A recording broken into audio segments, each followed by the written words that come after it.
What if you woke up one morning to a world where the sun was dimmed to a pale, cold disk, where summer never came and frost clung to the fields in July, where the very stars themselves seemed to have vanished from the heavens, leaving an empty, ashen veil for years, then decades, then centuries?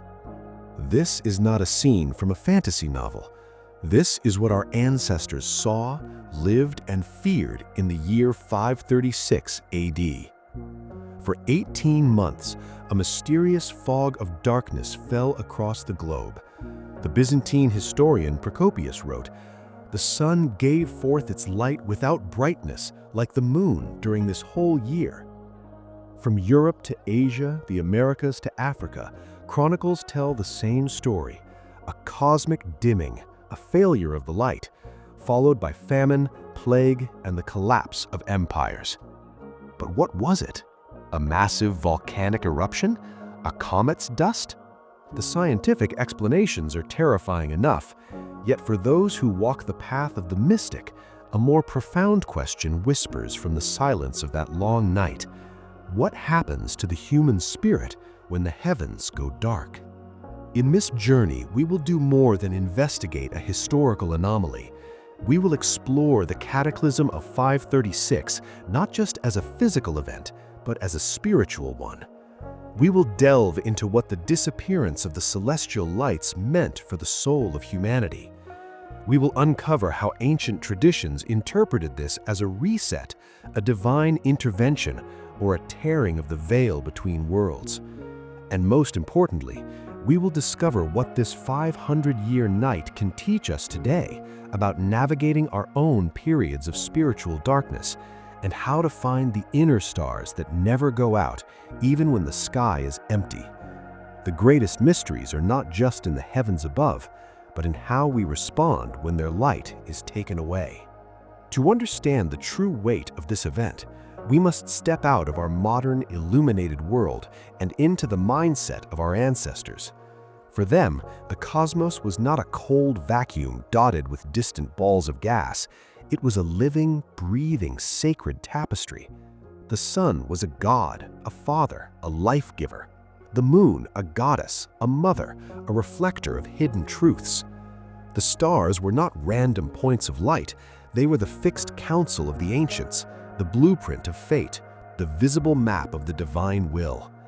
The sky was the ultimate scripture, read nightly by priests, shamans, and kings.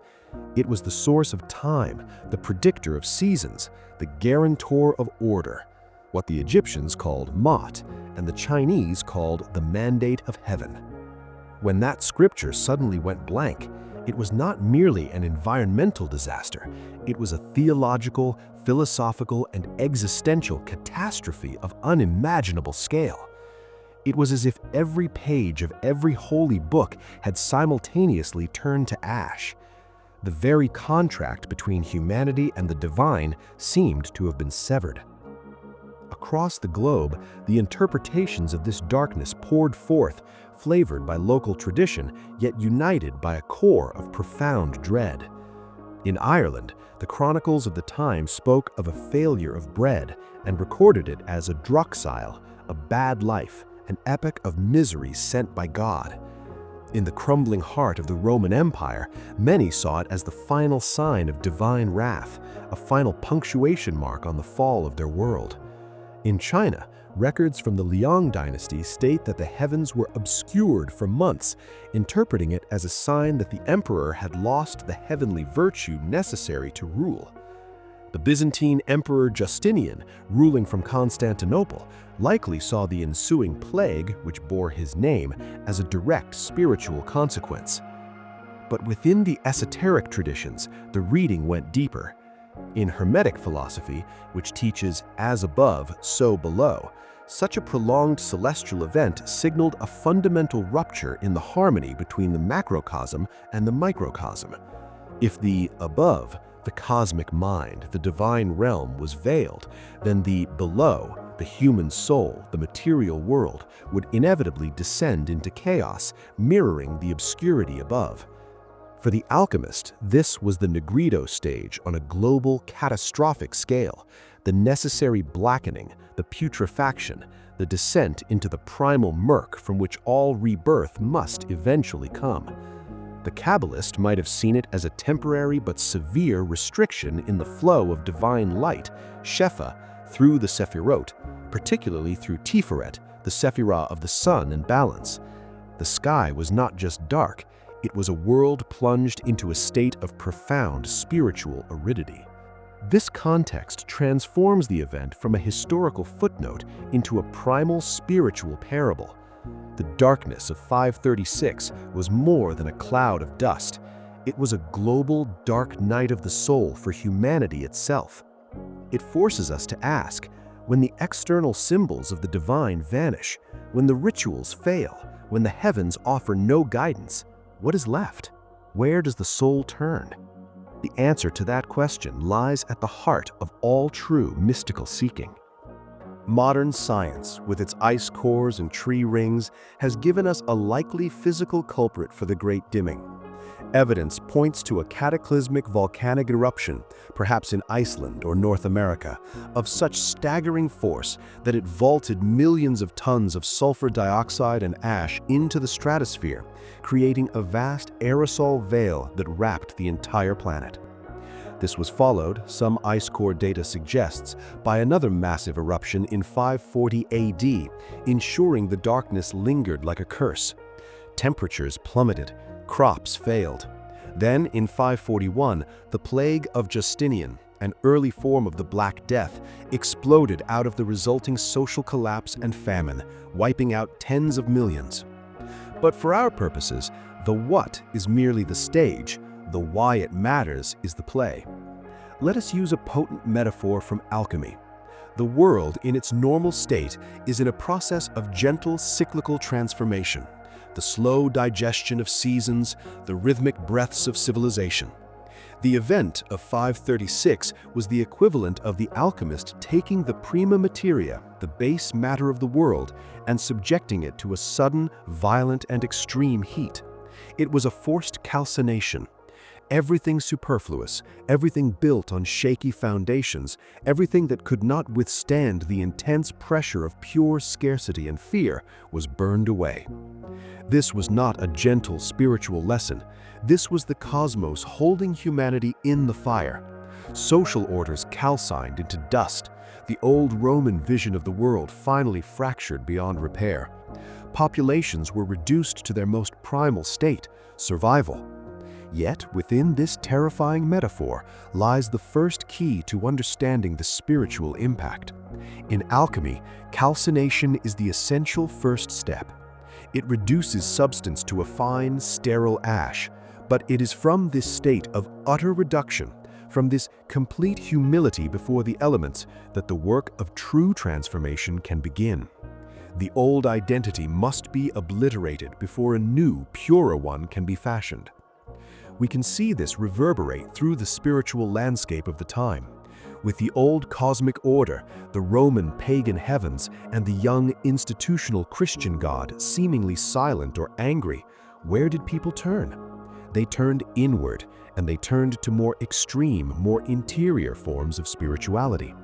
In the West, this period acts as a strange incubator for the very monasticism that would preserve light through the coming Dark Ages. As the outer world grew darker and more dangerous, the impulse to create self-contained spiritual communities, microcosms of order, intensified. The monastery, with its rigid timetable of prayer, the liturgy of the hours, became a human-made substitute for the lost cosmic clock. The chanting of monks replaced the silent stars. The candle flame in the scriptorium became a conscious, tended symbol of the sun that had failed. Simultaneously, in the obscured East, a parallel movement was emphasizing the internal sun. This period saw the vigorous growth and spread of tantric traditions within Hinduism and Buddhism. What is a core revolutionary idea of Tantra? That the divine is not out there in a heaven veiled by ash, but immanent, resident within the very body, the very energy of the practitioner. The macrocosm is within the microcosm. When the external universe of 536 seemed dead or hostile, These traditions offered a map to an internal universe, alive with goddesses, channels of psychic wind, prana, and inner suns and moons, Ida and Pingala. The darkness, therefore, may have acted as a profound historical pressure, forcing a significant portion of humanity's spiritual seeking away from the external skies and deeper into the interior labyrinth of the soul. The disappearance of the stars was, in essence, the ultimate test of faith. Not faith in a doctrine, but faith in the very existence of light itself. It asked humanity, if the source is gone, can you become the source? If the first act of this drama was calcination, the burning down, then the long, slow centuries of recovery that followed, often called the Dark Ages, represent the subsequent crucial alchemical stages: dissolution, separation, and most importantly, conjunction. The ash of the old world was dissolved in the waters of chaos and cultural migration. New elements were separated out, and from this, a new, more resilient spiritual consciousness began, haltingly, to coalesce. Here we encounter one of the most profound esoteric nuances of this event, the concept of spiritual photosynthesis. Just as a plant, when deprived of direct sunlight, will stretch and strain every cell toward the faintest diffused glow, humanity's spirit underwent a similar adaptation. The direct external sunlight of divine revelation, of a clear and predictable cosmic order, was gone. What grew in its place was a more subtle, more diffused by ultimately more personal form of spiritual nourishment. This was the era that saw the seeds of Christian mysticism take root, with figures like Gregory the Great, who wrote of the soul's inner ascent amidst worldly turmoil. It nurtured the early Islamic mystics, who, within a century of the event, would begin exploring the Sufi path of direct heart knowledge, marifa. The light was no longer simply observed, it had to be metabolized internally. This leads us to the great contradiction. The Dark Ages were, in many ways, the necessary womb for a brighter, more interior light. The collective trauma of the dimming forged a harder, more existential type of seeker. When survival is a daily question, spirituality ceases to be abstract philosophy and becomes a technology of endurance. The repetitive prayers of the monks, the intricate mandalas of the tantrikas, the long, dark meditations in caves, these were not merely devotions, they were psychic instruments, forged in desperation to generate an inner luminescence that the external world could not provide. They were spiritual Faraday cages, protecting a fragile flame from the storm of history. We must also consider a more daring, less literal interpretation found in the deepest strata of occult thought, the idea of a deliberate veiling. Some esoteric traditions speak of cyclical periods where the higher planes deliberately withdraw their influence from the mass of humanity, not as a punishment, but as an evolutionary catalyst. It is the spiritual equivalent of a parent letting go of a child's bicycle. The supportive light is removed so that the inner light of self-awareness, responsibility, and will must be discovered and strengthened. In this view, the macrocosmic dimming was a macrocosmic ritual, a shrouding of the manifest divine so that the latent divine within humanity could be forced to awaken, to seek, and ultimately to create. The Night of the Stars, therefore, teaches us that the most profound spiritual advances are often born not in periods of plenty and illumination, but in the fertile, terrifying soil of absence. It is when the map is taken away that we are forced to truly see the territory of our own soul. The history is vast, the philosophy profound, but what does a cosmic night from 1500 years ago have to do with you, here, now? Everything. For you will have your own 536 AD. Every soul does. It is that period when the external lights go out, when your guiding philosophies fail, your institutions crumble, your health falters, or a personal loss seems to blot out the very sun. It is your own dark night of the soul.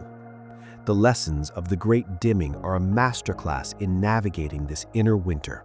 Here is how to apply its ancient wisdom. First, withdraw to your inner monastery. When the outer world becomes chaotic, hostile, or meaningless, the first imperative is to consciously construct an internal fortress of order. This is not about physical retreat alone, but a disciplined internalization. Your mind is your scriptorium. Your daily practice, without fail, is your liturgy of the hours. This could be a simple 10-minute morning meditation where you light a single candle and focus on your breath, consciously becoming the guardian of that small, steady flame against the inner gloom. It could be the meticulous keeping of a journal where you record not just events, but the weather of your soul. This self-imposed structure replaces the collapsed external order and becomes your new, reliable cosmic clock. Second, practice spiritual photosynthesis. You must learn to feed on diffuse light. In your personal winter, grand revelations and blazing moments of grace may be scarce, so you train yourself to draw sustenance from subtler sources. This is the practice of sacred attention. It means walking in nature and consciously absorbing the quiet resilience of an evergreen tree, the patient geometry of a spider's web. It means reading a single line of a wisdom text and ruminating on it for a week, allowing it to dissolve and nourish you slowly. It means listening to music not for entertainment, but to trace the patterns of harmony within the sound, training your spirit to find order in apparent chaos. You are teaching your soul to create sugar from gray skies. Third, perform the ritual of the night sky. This is a direct, practical technique to befriend your own darkness. On a clear night, go outside or simply sit by a dark window. For a few minutes, simply gaze into the depth of the darkness itself. Do not look for the stars, look at the black velvety void between them. This is the Ein Sof of Kabbalah, the infinite potential before light. As you gaze, affirm within yourself, this darkness is not empty, it is fertile. It is the womb of all that will be. My own darkness holds this same potential. Then, slowly let your eyes soften and begin to notice the faintest pinpricks of light. The dimmest stars only become visible once you have accepted the depth of the dark. Apply this to your inner life. Stop fighting the darkness of your depression, grief, or confusion. First, accept its vast, silent presence. Only then will the first faint inner stars of insight, patience, or acceptance begin to glimmer from within it. Fourth, forge your will in the cold. The long winter forced survival, and survival forged an iron will. In your life, consciously take on a gentle but challenging discipline of cold. This could be a daily cold shower, a period of digital fasting, or a commitment to a physical practice you find difficult. The purpose is not masochism, but alchemy. You are recreating the historical pressure in a controlled, sacred manner. You are telling your spirit, see, we can endure. We can find strength even when the warmth is withdrawn. My will is the fire that does not depend on the sun. This forged will becomes your most precious tool, the inner sun that cannot be dimmed by external circumstance. The ultimate application is this. When your stars disappear, do not waste all your strength screaming at the sky. Turn your attention inward and begin with trembling hands to build a new constellation within. The heavens that eventually return will be of your own conscious making, and they will be unshakable. We began with a vision of a world plunged into an unending twilight, where the very stars were swallowed for generations. We saw it not just as a climactic disaster, but as a spiritual crucible for all of humanity, a forced initiation into the deepest mysteries of darkness, resilience, and the inner source of light. From the calcining fires that burned away an old world to the long, patient work of spiritual photosynthesis in the gloom, the story of the lost stars is ultimately our story. It is the archetypal map for every soul's passage through its own valley of shadow. The haunting truth echoed across 15 centuries is this: the cosmos is not obligated to provide us with constant light. Periods of profound veiling are woven into the very fabric of both history and consciousness. They are not mistakes, but mysteries. The question has never been if the night will fall, but what you will do when it does. Will you perish in the cold, waiting for a dawn that seems to never come? Or will you, like the mystics and monks of that long-ago winter, become an alchemist of the shadows? Will you learn to distill meaning from silence, kindle fortitude from fear, and discover that the most enduring light is the one you learn to generate from the very core of your own being? The Great Dimming of 536 AD teaches us that the darkest ages are, paradoxically, the most creative. They're when the old, tired maps are finally discarded and the human spirit is forced to navigate by the stars it carries within. So, let this be your call to action. Do not fear your own coming nights. Do not curse the obscurity. Instead, remember the lessons of the long winter. Withdraw to your inner monastery. Practice seeing in the dark. Forge your will in the cold. And begin, stitch by careful stitch, to embroider your own new heavens on the velvet black of the void. For when you finally look up again, you will find the most astonishing truth of all. The stars that returned were never really up there. They were within you, waiting for the perfect darkness in which to be born.